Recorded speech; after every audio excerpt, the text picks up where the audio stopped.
नमस्कार दोस्तों, मैं हूं सुमित तिवारी और आप देखना शुरू कर चुके हैं आपका अपना पसंदीदा चैनल जन हिंदुस्तानी।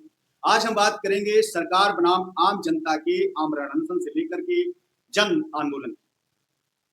लोकतंत्र में जन आवाज बनाम सत्ता की खामोशी किस तरीके से एक ट्रेंड सी बनती जा रही है, आज हम इस पर विस्तार से चर्चा करेंगे।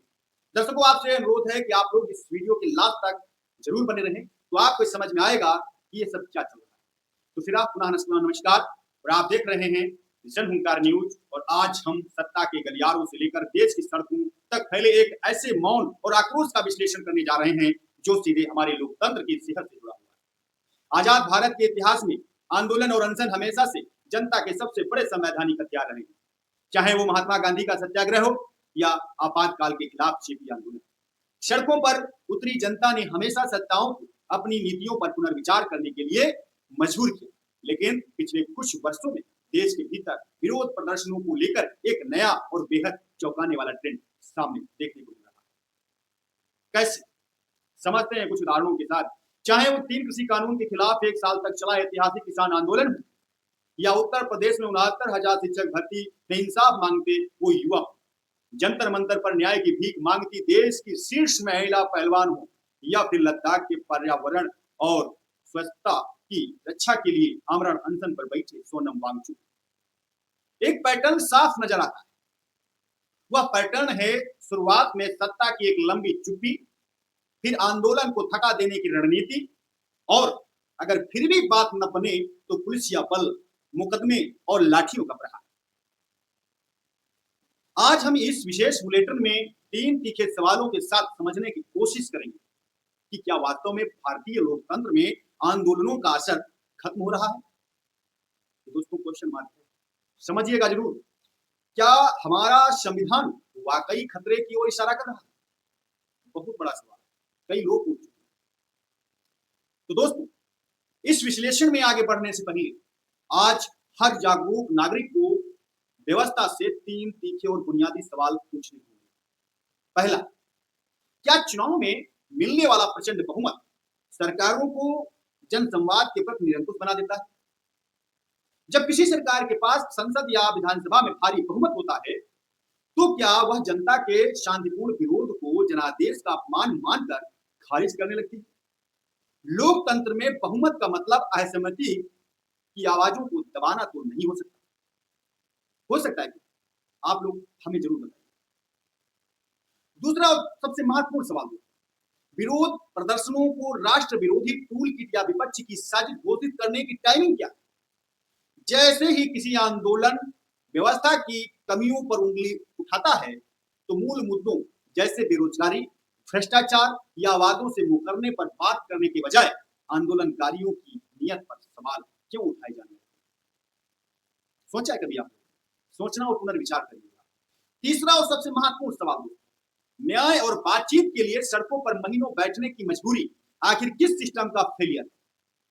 अगर देश के अंतरराष्ट्रीय पदक विजेता खिलाड़ी या हफ्तों से भूख हड़ताल पर बैठे पर्यावरणविद को सुनने के लिए सरकार का कोई नुमाइंदा तुरंत नहीं पहुंचता, तो क्या हमारी प्रशासनिक और संवैधानिक संस्थाएं पंगु हो गई, पंगु हो चुकी?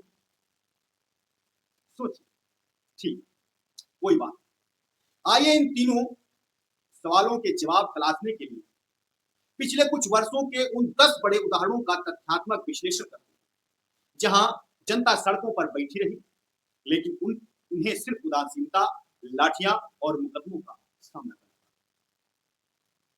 शुरुआत करते हैं दोस्तों लेटेस्ट जो अभी चल रहा है, लद्दाख स्वच्छता आंदोलन। सोनम वांगचुक लद्दाख को संविधान की 6ठी अनुसूची में शामिल करने और पूर्ण राज्य का दर्जा देने की मांग को लेकर प्रसिद्ध शिक्षाविद और पर्यावरणविद सोनम वांगचुक और हजारों लद्दाख निवासी हफ्तों तक शून्य से नीचे के तापमान में आमरण अनशन पर बैठे। गृह मंत्रालय के साथ बातचीत के कई दौर सिर्फ आश्वासन की फाइलों में दब कर। हद तो तब हो गई जब दिल्ली की तरफ मार्च कर रहे सोनम वांगचुक और लद्दाख के बुजुर्गों को दिल्ली की सीमा पर हिरासत में लिया।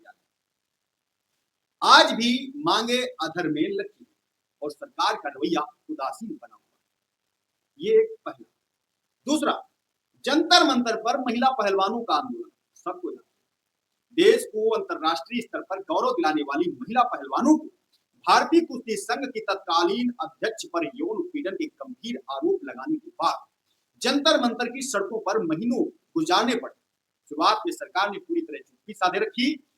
जब इन खिलाड़ियों ने शांतिपूर्ण मार्च निकालने की कोशिश की तो पुलिस ने उनके साथ बात शुरू की। उन्हें सड़कों पर घसीटा गया, उनके टेंट उखाड़ दिए गए और उनके पीड़ितों पर ही दंगा भड़काने की धाराओं में मुकदमा दर्ज कर लिया गया। हालांकि बाद में आरोपी का टिकट कटा, लेकिन व्यवस्था का यह रवैया लोकतंत्र पर एक गहरा दाग छोड़ा। ये था तीसरा उदाहरण दोस्तों, अग्निपथ योजना के खिलाफ युवाओं का देशव्यापी आक्रोश। सेना में 4 साल की अल्पकालीन भर्ती की योजना अग्निपथ के खिलाफ देश भर के युवाओं, विशेषकर बिहार, उत्तर प्रदेश, हरियाणा में भारी प्रदर्शन। युवाओं का तर्क था कि यह उनके भविष्य और देश की सुरक्षा के साथ खिलवाड़। सरकार ने योजना को वापस लेने से साफ मना कर दिया। सेना की तरफ से कड़ा रुख अपनाते हुए कहा गया कि प्रदर्शनों में शामिल युवाओं को नौकरी नहीं मिली। हजारों युवाओं पर मुकदमे दर्ज हुए, लाठियां चली और अंततः देश का भविष्य कहे जाने वाले इन युवाओं को हताशा में घर लौटना। चौथा, शिक्षक भर्ती घोटाला और बेरोजगार आंदोलन। उत्तर प्रदेश की राजधानी लखनऊ में युवाओं ने 69,000 शिक्षक भर्ती में हुए कथित आरक्षण घोटाले और विसंगतियों के खिलाफ सालों तक धरना दिया। कड़कती ठंड और भीषण गर्मी में ये युवा मंत्रियों के आवासों के चक्कर काटते। नतीजन इन युवाओं को रोजगार के बजाय पुलिस की लाठियां मिली। कई अभ्यर्थियों को गंभीर धाराओं में चिन्हित किया। मामला आज भी कोर्ट कचहरी और फाइलों के चक्कर काट रहा है, लेकिन युवाओं की जिंदगी बर्बादी की कगार पर पहुंच गई। पांचवा उदाहरण दोस्तों, सीएए एनआरसी विरोधी आंदोलन और शाहीन बाग। सबको याद, नागरिक संशोधन कानून सीएए के खिलाफ दिल्ली के शाहीन बाग समेत पूरे देश में महीनों तक महिलाओं और नागरिकों ने शांतिपूर्ण प्रदर्शन किया। सरकार ने किसी भी प्रकार के समझौते या बातचीत से इनकार कर दिया।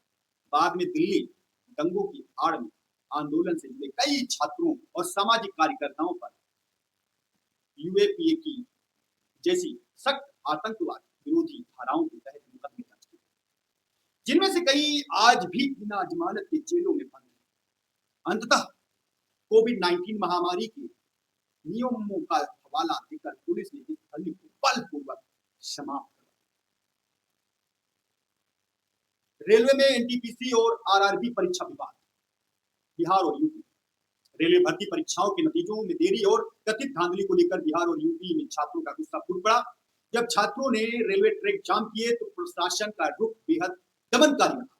प्रयागराज और पटना में पुलिस ने छात्रों के लॉज और हॉस्टलों के दरवाजे तोड़कर अंदर घुसकर उन्हें बहरमे से पीटा।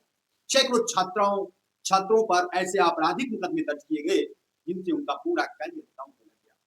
हालांकि बाद में परीक्षाओं में कुछ सुधार किए गए, लेकिन छात्रों के मन में बैठी पुलिस की दहशत आज भी इस तरीके से अनगिनत उदाहरण। चलो, लेकिन हमने आपको 10 उदाहरणों का वादा किया है, तो मैं उन 10 उदाहरणों तक आपको पहुंचाता हूँ। 6 हो चुके हैं, ये रास्ता। किसान आंदोलन, शंभू और खनौरी पार्टी। फसलों के न्यूनतम समर्थन मूल्य एमएसपी की कानूनी गारंटी की मांग को लेकर जब किसानों ने एक बार फिर दिल्ली कूच का ऐलान किया तो सरकार ने उनके साथ देश के नागरिकों जैसा नहीं बल्कि किसी दुश्मन देश की सेना जैसा व्यवहार किया। पंजाब हरियाणा के शंभू और खनौरी बॉर्डर पर कंक्रीट की दीवारें चुनी गई, कीलें ठोकी गई और ड्रोन से आंसू गैस के गोले व रबर की गोलियां बरसाई। इस आंदोलन के दौरान युवा किसान शंभू करण सिंह की मौत तक हो गई। महीनों तक किसान बॉर्डर पर डटे रहे, लेकिन सरकार ने दिल्ली की सीमाएं उनके लिए बंद कर दी। उनकी कोई आवाज नहीं सुनी और अंततः उनकी आवाज। उत्तराखंड का अंकिता भंडारी हत्याकांड आंदोलन।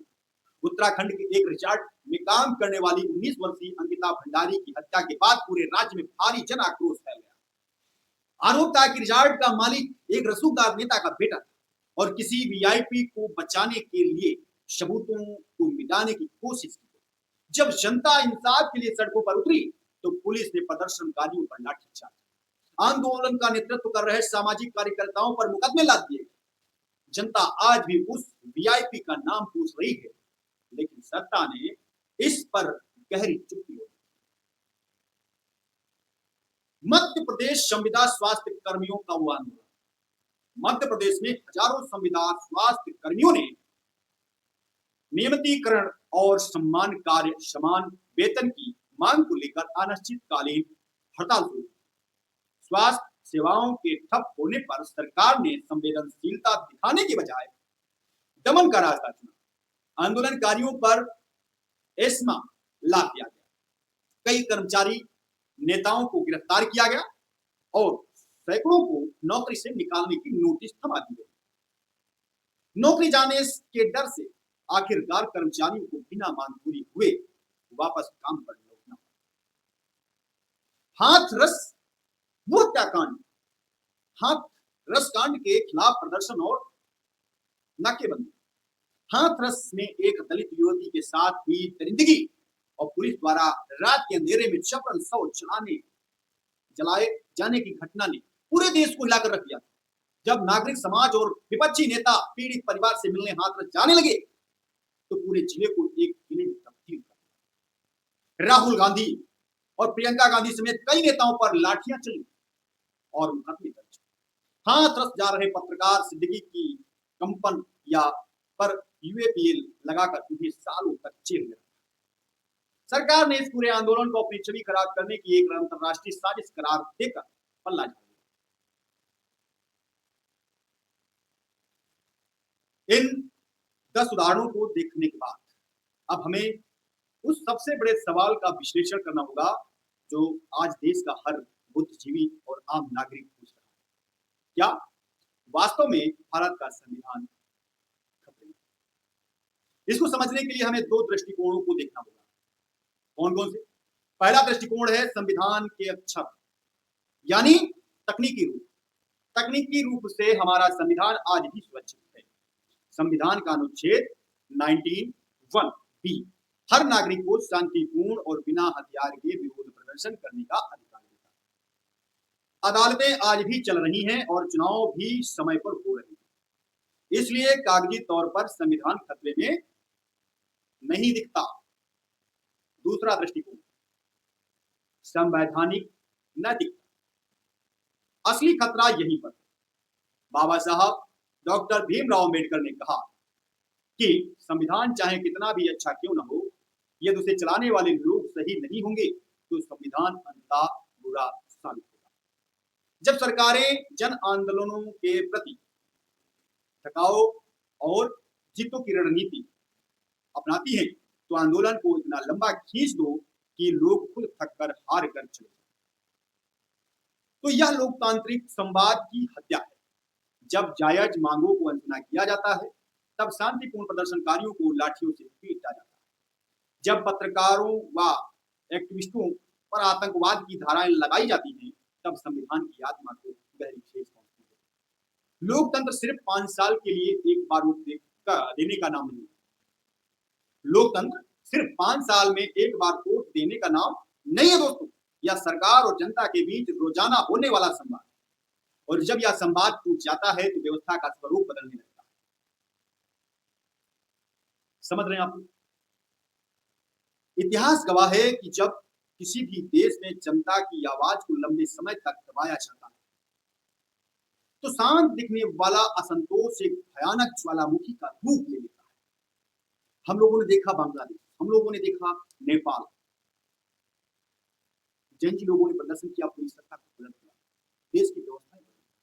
वैश्विक स्तर पर इतिहास में कई उदाहरण रहे हैं जब सत्ताओं ने छात्रों और आम जनता की जायज मांगों को बंदूकों और लाठियों के दम पर दबाने की कोशिश की तो शांत आंदोलनों ने ऐसी हिंसक क्रांति का रूप ले लिया कि शक्तिशाली से शक्तिशाली शासकों को भी सत्ता रातों रात सत्ता कमानी पड़ी। भारत एक महान लोकतांत्रिक देश है और यहाँ की जनता बेहद धैर्यवान है, लेकिन सरकारों के धैर्य को उनकी कमजोरी नहीं समझना चाहिए। आज अगर सोनम वांगचुक लद्दाख की बर्फीली वादियों से आकर देश की राजधानी की दहलीज पर हफ्तों से भूखे बैठे हैं तो यह सीधे तौर पर हमारी व्यवस्था की संवेदनशीलता की परीक्षा है।